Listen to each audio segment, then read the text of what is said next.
mofinaina isan'andro atolotry ny mpitandrina rakotina valina maoly.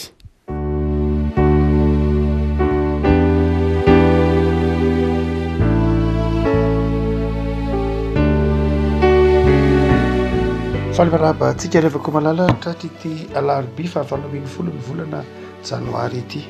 Ny mofinaina voalahatra ho antsika anio dia ny bokin'ny Salamo fahatelo amby telopolo. Salamo fahatelo amby telopolo andiny faefatra ka hatramin'ny faha 150. Salamo fahatelo amby telopolo andiny faefatra ka hatramin'ny diny faha 150. Vakitsika amin'ny anaran'i Jesosy. Fa mahitsy ny tenin'i Jehova ary ny asany rehetra dia mahatoky avokoa. Ty fahamarinana sy rariny izy enika ny famindrafon'i Jehova ny tany. Tenin'i Jehova no nanaovana ny lanitra ary ny fofinain'ny vavany no nanaovany ny amaroany rehetra. Mampiavosany rano ao an-dranomasina ho toy ny azo tan-javatra izy. Mitahiny ralina ao an-trano fitehirizana izy. Aoka atahotrany Jehova ny tany rehetra. Aoka angovotra eo anatreha ny mponina rehetra amin'izao tontolo izao. Fa izy no miteny te ary zany. Izy no mandidy te mitoetra mafy zany. Jehova mahafoana ny fisainan'ny firenena samihafa. Mahatsinitsinina ny hevitry ny olona izy. Ny fisainan'i Jehova maharitra mandrakizay. Ny hevitry ny fony mahatratra ny taranaka faramadimy. Ray masino manamasinana ny fahamarinana ny teninao ny fahamarinana. Amen. Ity Salamo fahatelo amby telopolo ity revako malala dia mizara roa mazava tsara ny andinin'ny faefatra ka hatramin'ny faha 150 izay mofinaina voalahatra ho antsika ho anio. Ny tapany voalohany moa dia miresaka momba ny fahalehibiazan'Andriamanitra, ny fahatsara'Andriamanitra. Fa ny andinin'ny faefatra ka hatramin'ny 150 dia milaza efim-panahy anankiroa. Voalohany indrindra dia ny fahafoanana izay rehetra manohitra ny lalàna na ny fandaminan'Andriamanitra. Asehon'ity Salamo ity zany fa Andriamanitra dia tompon'ny zavatra rehetra, mandahatra ny zavatra rehetra araka ny teniny ka mahatsinitsinina izay mety finiavan'olombelona hanohitra izany planin'Andriamanitra izany. Ary ny faharoa izay miharihary andinin'ny fahavalo ka hatramin'ny 150 dia ny fiadanan'ny olona izay manana an'Andriamanitra. Ny fiadanan'ny olona izay miaraka amin'Andriamanitra. Ny ataontsika hoe ny hevim-panahy na ny fiainam-panahy spiritualité fo izy ny Salamo dia tena mifanakaiky mihitsy amin'ny ataontsika hoe spiritualité protestante. Ny spiritualité izay voizin'ny Salamo dia miivo na manao zava-dehibe ny fitondran'Andriamanitra. Rehefa ny Salamo nametrahana fanontaniana na mamaky ny Salamo dia averin'ny Salamo mandrakariva ao amin'ny fiankinana amin'Andriamanitra. Ny Salamo dia mamerina anao isan'andro. Raha mamaky Salamo ianao dia averin'ny Salamo mandrakariva amin'ny fiankinana amin'Andriamanitra. Averin'ny Salamo hiankina amin'Andriamanitra. Ary averin'ny Salamo fa fiainana tsisy Andriamanitra dia tsy fiainana. Ary fiainana miaraka amin'Andriamanitra dia fiadanana. Ny protestanta izay nanana izay na izy azy nandritra ny taona maro dia nanazava ary na ny vivahana ataontsika hoe ny raha fiangonana katolika amin'izao vanim-potoana ankehitriny izao koa ary dia izay raha teo koa ny voiziny. Izay mivohy ny hoe mahazava-dehibe ny finoana. Ny finoana. Miivo amin'ny hoe ny finoana ny fivavahana kristianina ankehitriny. Zava-dehibe ny anananao finoana. Ny finoana no mampisy fifaliana. Ny finoana no miteraka ny fanantenana. Ny finoana no miteraka ny fahatokiana na ny fifandraisana amin'Andriamanitra ka mahatonga manana fiainana miadana na mamiratra raha amin'ny saina azo ilazana azy. Tamin'ny taonjato fafito ambin'ny folo tany any dia nisy mpanoratra allemand anankiray antsoina hoe Philippe Spener izay nanoratra boky na marina kokoa teolojia antsoina hoe Pia Desideria. Ny Pia Desideria izay nivoizina tamin'ny taonjato fafito ambin'ny folo dia namahaolana tao anatiny ataontsika hoe fivavahana tamin'ny fotoan'andro. Ny fivavahana protestanta tamin'ny fotoan'andro dia nandalo krizy be amin'ny taonjato fafito ambin'ny folo io. Nisy krizy be ny lalovany ny fivavahana protestanta dia ny ataontsika hoe protestanta luterana io zay ny luterianisme zay tany Allemagne, de nandalo krizy ara-panahy be ny kristianina. Krizy maro, krizy ara-panahy toy ny hoe lay ataontsika hoe formalisme sy dogmatisme, zany hoe lay toy ny makina zany lay fivavahana, lasa lay endriky ivelany, lay ny antsoina hoe mivavaka de lay endriky ivelany, ilay ataontsika hoe lay zavatra ara-drafitra izay nanome toerana, nefa zary to napamainina ilay fivavahana tamin'ny taonjato fito ambin'ny folo izy io. Raha teo amin'ny taonjato fito ambin'ny folo de efa nipoitra be ny fanenjena ny ataontsika hoe ny protestanta noho ny fiazakazaka lay antsoina hoe contre réforme, zany hoe rehefa niezaka nanitsy tena ny fiangonana katolika romana tamin'ny fotoanandro hoe marina kosa ny fanakianana nataon'ny protestanta atsika tamin'ny taonjato faha enina ambin'ny folo, de andehtsika mba hiova, andehtsika mba hanitsy tena izay fanitsy tena anatiny nataon'ny fiangonana katolika zay taonjato fahafito ambin'ny folo no antsoina hoe contre réforme, zany hoe ny fomba nanoeran'ny fiangonana katolika romanina ny protestantisme de ny voalohany indrindra ny fahatserovatenany hoe mila marina ny tenen'ny Lutera, marina ny tenin'ny Calvin, fa zao mila mihitsy isika satria mila amboarina tokoa ny fiangonana. Izay fanitsitena izay ny ampy lafin-jahatra maro samihafa mazava ho azy no nahatonga ny antsoina hoe contre réforme ary nampitambotsitra be, nampiana hery be mihitsy ny protestantisme luterana indrindrindrindra tany Allemagne tamin'ny fotoanandro. Tao anatin'izany crise zany no tao anatin'izany crise zany no nahatonga ny ilay mpanitsy fivavahana alsacien, zany hoe tamin'iny faritra Strasbourg iny izy antsoina hoe Philippe Spinier, fa taty aoriana moa izy lasa tonga pasteur tany Francfort, dia izy no nandroatra laha ataontsika hoe Pia Desideria, zany hoe raha dika dia fiezahana hamerina ny fiangonana ao amin'ny fiainam-panahy tena izy, ao amin'ny fiainam-panahy tena izy, na faniriana ty amerina ny fiangonana ao amin'ilay fiainam-panahy tena izy. Fa inona moa lay fiainam-panahy tena izy no voiziny Spinner. Nandritra ny fotoana maro amin'io de niady mafy, niady ny famono ny fiangonana tao anatiny tany Europe, nisy ny antsoina hoe adiny telopolo taona na guerre de 30 ans, nandritra ny telopolo taona de niady ny kristianina, ny famono, ny katolika sy ny protestanta, ary tao ambadiky zany de nisy ady politika koa, ny fanaovan'ireo ny andany tamin'ny ataontsika hoe féodalité sy ny absolutisme, zany hoe efa somary ny katolika tamin'ny fotoanandro dia ny andany tamin'ny antsoina hoe féodalité, ny protestanta kosa dia nivoina antsoina hoe absolutisme, zany hoe ny absolutisme dia mazava ho azy fomba fitondra fanjakana nateraky ny réforme protestante taonjato faha enina ambin'ny folo sy ny renaissance, ny ampy koa ny lafin-jahatra maro samihafa no niteraky ny antsoina hoe absolutisme, izay ny tsara ny féodalité hoe efa nilaozan'ny toetrandro dia niteraka ady be zany tamin'ny anelanelany taona valo ambin'ny folo sy eninjato sy arivo eo ka hatramin'ny taona valo amby efapolo sy eninjato sy arivo no hoe tao ambady teo le lafiny raha-pivavahana, satria protestante tamin'ny fotoanandro de nivoy lay fahefan'ny soatra masina, fahefan'ny finoana, dia fa tao ambadika koa de nisy politika, ny absolutisme tsika teo, ary dia niteraka fifamonoana zany nandritra ny telopolo taona any ka nandreraka be ny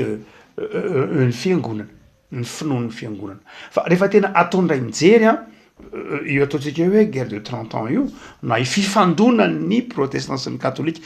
amin'ny lafiny anankiray, fa tena nisy fifandonana politika mihitsy zay nandravany Europa, tsy hoe tany Frantsa ihany fa tany Espagne, tany Allemagne, tany France, tany Portugal, tamin'ny fiainana maro samihafa, tamin'ny toerana maro samihafa, eny tonga taty amin'ny Angleterre tsy nisy apahany, dia niteraka fahavoazana. Rehefa tena nijerena ataondray mijery de zao samy ny tambotsitra na ny vavahana katolika na ny vavahana protestanta tao arinany hoe adiny famonona nandritry ny 30 taona io samy tsy nisy nahazo tompontsoa dia tao anatin'zany ataontsika hoe olana ara-panahy zany no nipotra lay boky nosoratan'ny raisantsika to hoe Philippe Spinel manao hoe Pia Desideria ary tamin'ny vanim-potoana io koa no nivoahan'ilay teny hoe ry fiangonana réformé dia miezahinao manitsy teny tojato fito ambin'ny folo moa no nivoahany iny teny iny inona no azo andikana ity salamy ty ry havana tandrify am'zany tantarany fiangonana izany raha toa ka mamaky ilay Pia Desideria ianao de zao mamerina zany hoe mampandray andraikitra ny olona ny amin'ny finoana izy ny nampiavaka ilay ataontsika hoe Pia Desideria na lay piété protestante dia lay hoe raisotanana ny finoanao ary avy amin'io nahatonga ny ataontsika hoe conversion individuelle nahatonga avy amin'ny piété protestante io nanao zava-dehibe ny hoe lay kristianina ao anatin'ny tsirairay zany hoe le fahatserovan-tenany tsirairay ny fibebahany tsirairay ny fahatserovan-tenany tsirailay manoloana an'Andriamanitra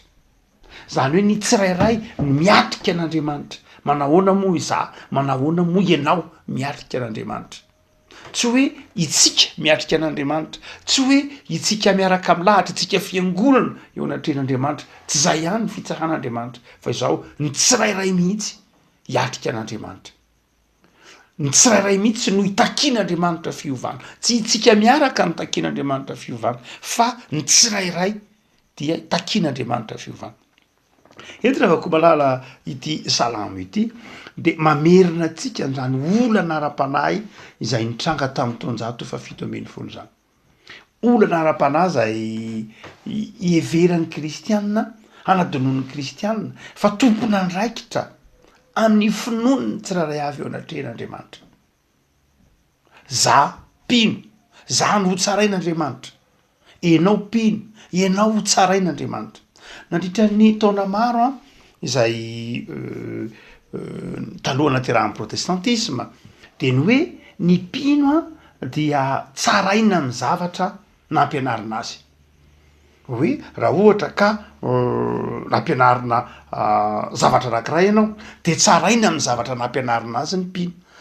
zay ny finoany fiangonana nandritra ny taona maro hoe ny zavatra nampianarana anao no anadinana anao zany hoe tsaraina amin'ny finoko ny finoanao raha za zany nampianatra anao dia zay zavatra nampianarina anao tsaraina am'izay zavatra nampianarina anao ianao tsaraina amin'ny finoko ianao fa ny protestantisme ao anatin'izany zay ataontsika hoe Pia Desideria nanazava manao hoe tsy miainga amin'ny zavatra nampianarina anao no hitsarana anao fa miainga amin'ny fanapahan-kevitra ao miainga amin'ny fanapahan-kevitry ny tsirairay no ionany amin'Andriamanitra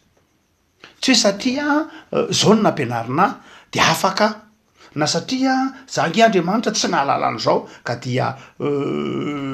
izy ny tompona andraikitra nampianatra an'izao na izatsy fa ny olona tsirairay am'izao amin'ny finoany ny fiangonana ankehitriny de zao tompona andraikitra amin'ny finoany eo anatren'Andriamanitra ny tsirairay de miatrika anatren'Andriamanitra fa tsy hoe ka ianina nampianatra diso ana ka hianatra ny zavatra ohatran'izao nampianarina zavatra zao nampianarina tamin'ny katekomena de iny de tsy manina de tsy maninona fa diso lalana zany satria nge le nampianarina mihitsy ny diso hoe tsy zay ny finoana kristiana finoana kristianina am'izao andro zao ny teolojian'ny fiangonana de zao manao hoe enao de tompona andraikitra amin'ny finoanao ianao na inona zavatra renao na inona zavatra nampianarina anao na inona zavatra tsapa manodidinao de zao tompona andraikitra amin'ny finoanao anao eo anatren'Andriamanitra ary izay fomba fijery zay afako malala ny mahatonga ny tsirairay atsiaro tena manoloana ny sitrapon'Andriamanitra ary aseho le ty boky ny salamy ty zany ity salamy va teno amin'ny 30 ity de manazava manao hoe enao dia anjaranao ny mitondra ny fiainanao ifanaraka amin'ny sitrapon'Andriamanitra raisinao an-tanana ve ny finoanao move tena tsapanao hoe amin'ny fiainanao andavanandro hoe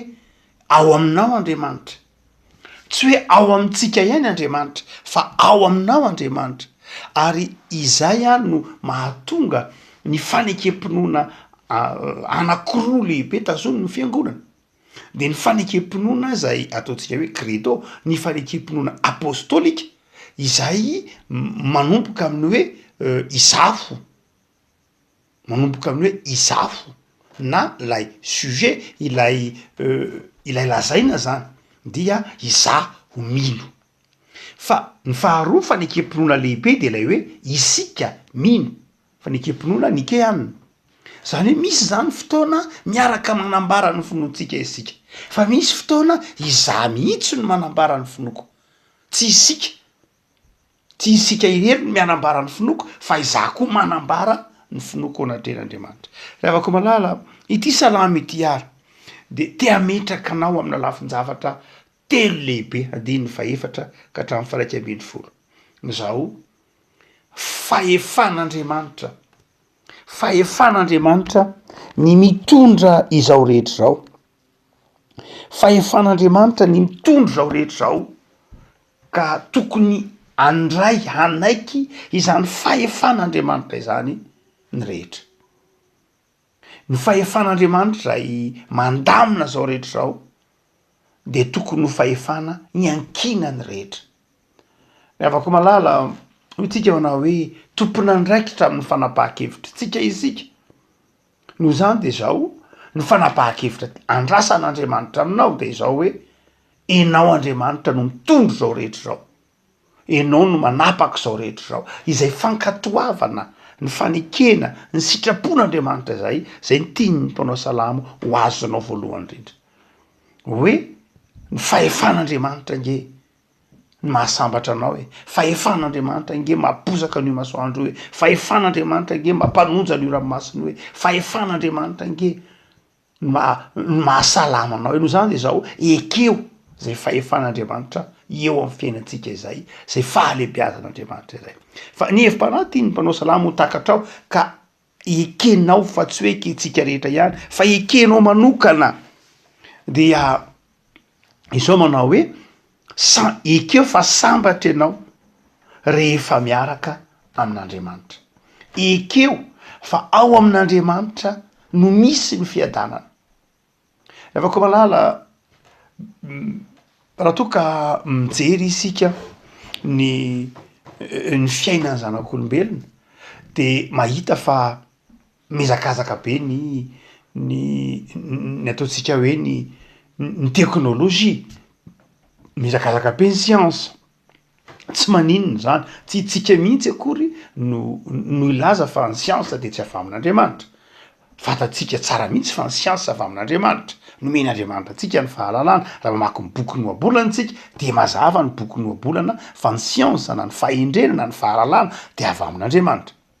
Saingy zao raha toa ka mijery ny zavatra aoron'ny olombelona tao anatin'ny 200 taona ianao de zavatra mandalo ihany, tsisy maharitra, vetivety kely. Ny zavatra ahorontsika rehetra io de zavatra mandalo, mora levona. Raha mitalavitra aza amin'ireo ataontsika hoe asa tanan'ireo zokintsika 2 taona lasa, 5 taona lasa de zao marefo dia marefo mihitsy ny zavatra atsangatsika. Ny fiarakodia zay ahorontsika amboarintsika olombelona dia tsy manana fahelana velona mihoatra ny 50 taona akory aza. Ny trano vita amin'ny beton armé na vita amin'ny fitaratra zay ataontsika mameno n'izao tontolo zao dia tsy manana fahelana velona mihoatra ny 100 taona, tsy manana an'izany akory, fantatry ny teknisianina rehetra fa tsy mihoatra ny 100 taona mihitsy ny fahelana velon'ny gratte-ciel ahorontsika rihana 300, 200, 50, tsy manana fahelana velona mihoatra ny 200 taona akory azy reny, 100 taona. Raha ohariny amin'ny ataontsika hoe amin'ireo trano nataon'ny romanina tany aloha, raha oharina amin'ireo trano nataon'ny ataontsika hoe beton romain tamin'ny fotoan'andro de zao kely aina mihitsy ny beton antsika olombelona ankehitriny azy. Raha mitaha amin'ny nataony ny resaka ny Panthéon Rome tsika izay efa 5,000 taona lasa, 4,000 taona lasa, dia nefa maharitra, tsy miova mihitsy. mijery ny piramidika zay 10,000 taona lasa maharitra fa raha oharina amin'ny hoe zavatra ahorintsika ny televizion nataontsika tsy maharitra raha be indrindra 10 taona ny telefona tsara ifinday tsara tare ataontsika io raha maharitra 1 taona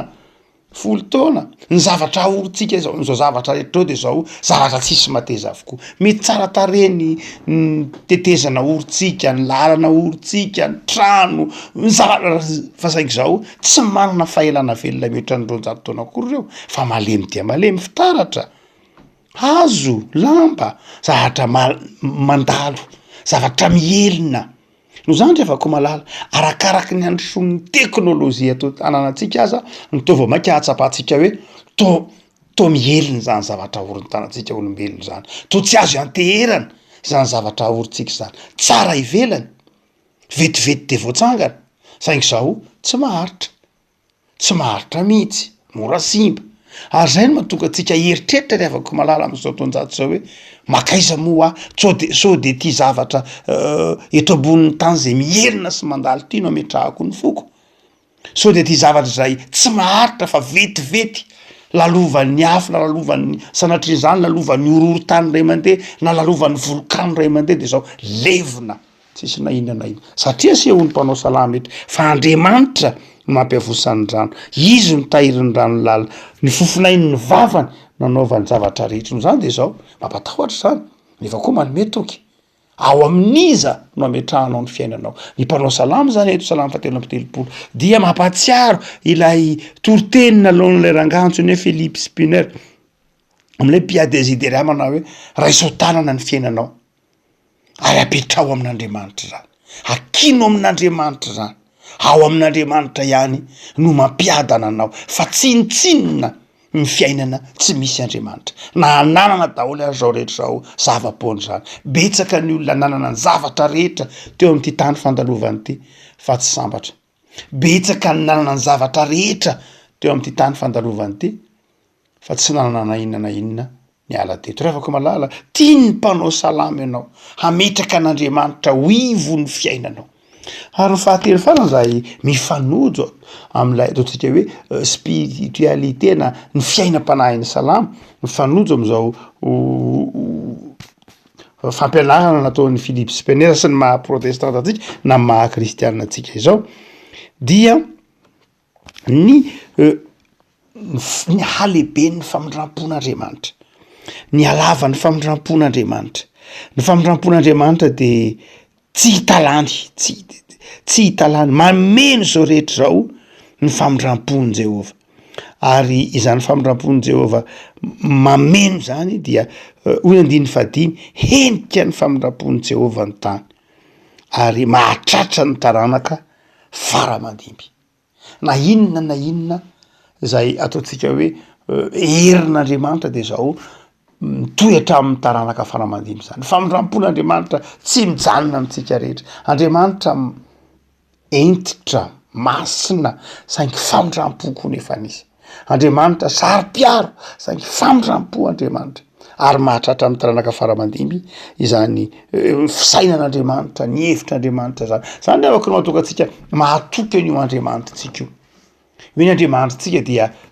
tsy voaovan'ny fotoana ny toetrany ny Andriamanitra dia isika mandalo fa ny Andriamanitra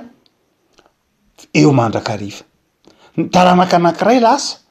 fa Andriamanitra eo mandrakariva zany hoe ao amin'Andriamanitra de misy ny fitohizan'ny asan'Andriamanitra ary tsy tokony mampanahy atsika mihitsy amin'ny hoavy amaha olombelona tsika manahy hoe de ahoana moa zany Andriamanitra no avy ny taranaka de ahoana no avy eny tokoa mila manomana an'izany sika saingy zao zay tena tokony homanitsika de ny fiainantsika fiainany tsiraray zay tokony homanitsika de ny fiainan'ny taranaka hiatrika an'Andriamanitra fa izao Andriamanitra de mitondra ny isa taranaka mitondra ny taranaka tsiraray amin'ny famindrampoany afaka malala io Andriamanitra famindrampo io ny tiany mpanao salamo ho takatrao io Andriamanitra io de mamindra fo mahafaly an'io Andriamanitra io tsy ny faharinganany zanak'olombelona mahafaly an'Andriamanitra sanatria tsy ny andripaka mahafaly an'Andriamanitra sanatria ny mijery ny fahavoazan'ny olona fa ny mahafana an'Andriamanitra dia zao ny mahita ny olona miverinao aminy noho zany lehibe ny famindram-pon'Andriamanitra. Engany avako malala ho takatrao ny hefim-panahy salamo fa Andriamanitra dia Andriamanitra mamindra fo, Andriamanitra dia Andriamanitra eo akaikinao mandrakariva ary te hitondra anao, te hitantana anao ary manenika ny fiainanao zany famindram-pondra. Ilay Jesosy Kristy izay isehon'ny famindram-pon'Andriamanitra hita maso ny hanapaka ao amin'ny fiainanao. Mivavaksika tompo misaoranao zahay fa Andriamanitra be indra fo ianao. Misaorano ny amin'ny teninao sy ny hefim-panahy ny teninao zay mamerina anay ao aminao Andriamanitra, mampahatsiaro tena anay fa izahay isam-batan'olona dia hiatrika ny fitsaranao.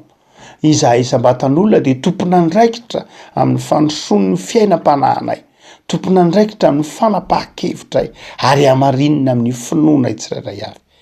Tompo dia mampianara anay ho liana mandrakariva amin'ny fiarahana aminao Andriamanitra. Tsara ianao ary manao tsara mandrakariva eo amin'ny fiainana, tsy misy faharatsiana ao aminao fa marina sy mahitsy ianao. Dia ampianaro zay Tompo, andeha araka ny fahitsianao dia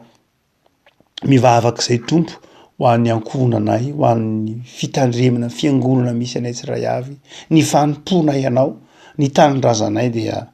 aoka Tompo samy hatsaro fa ianao Andriamanitra dia masina ka mitsara ny tsirairay avy ao anatin'ny famindram-po sy ny fitiavana. Dia mitoera aminay Tompo ao amin'i Jesosy Kristy mpamonjy anay. Amen.